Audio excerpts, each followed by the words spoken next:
کراچی کے علاقے مواج گوٹ اور مراد کلمتی گوٹ کی معروف سیاسی سماجی شخصیت مرحوم حاجی محمد علی کوہارو عباسی کی پہلی برسی منائی گئی۔ برسی کی تقریب مراد کلمتی گوٹ میں منعقد کی گئی۔ اس موقع پر مرحوم کے سال ثواب کے لیے قرآن خوانی اور خیرات کی گئی۔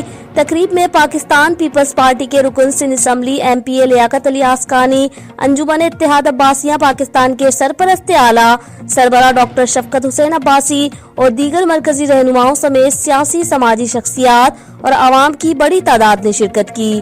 اس موقع پر MP لیاقت علی آسکانی اور انجمن اتحاد عباسیہ پاکستان کے مرکزی رہنماؤں نے میڈیا سے بات چیت کرتے ہوئے کہا کہ مرحوم حاجی محمد علی کوہارو عباسی کی کمی ان کے صاحبزادے ممتاز علی کوہارو عباسی نے پوری کی ہے۔